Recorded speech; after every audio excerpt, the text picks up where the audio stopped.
Today, Leader Thune in the Senate will once again bring the clean, nonpartisan CR to the floor for a vote. They will have another chance. Democrats will have their 12th opportunity to pass the bill. It is the same bill that they themselves supported just 7 months ago, and Chuck Schumer gave impassioned speeches on the floor about how it was the only option. And don't forget, they did it 13 times under the Biden administration. Very similar measures, but not now. Something's changed. Over the weekend, we saw what it was all about. The Democrats made crystal clear that this is about politics. The politics were on full display. The politics, the spectacle, is what the mobs, the crowds, the rallies this week were all about.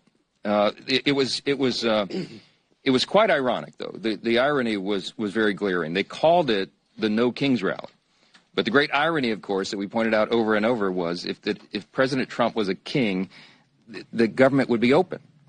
If President Trump was a king, he would have closed the national parks and the National Mall, so they couldn't have had the rally out here. By the way, that's what President Obama did during the shutdown in 2013, closed all the parks and the National Mall. Here in Washington, you had Senators Bernie Sanders and Chris Murphy and Cory Booker and others marching in the streets.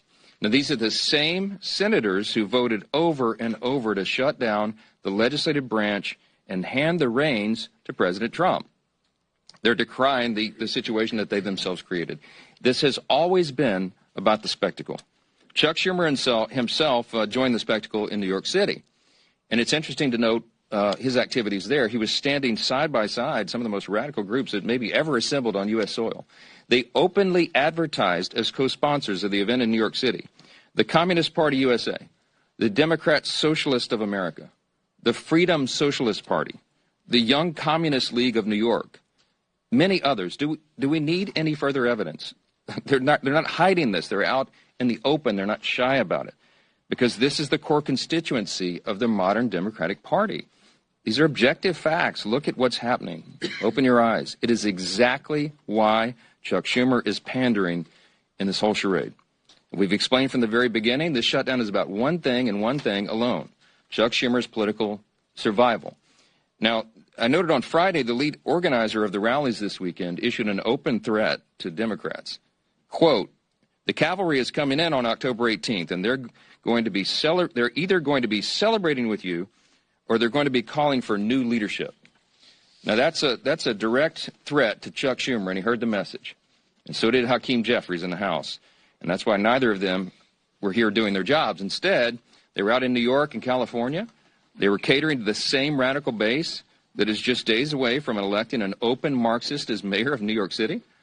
And now that Chuck Schumer has had his spectacle, he's had his big protest against America, this is our plea. We're asking, and I think everybody in this room and everybody watching, listening to our voices this morning should be hoping that he is finally now ready to go to work and end this shutdown and stop inflicting pain on the American people.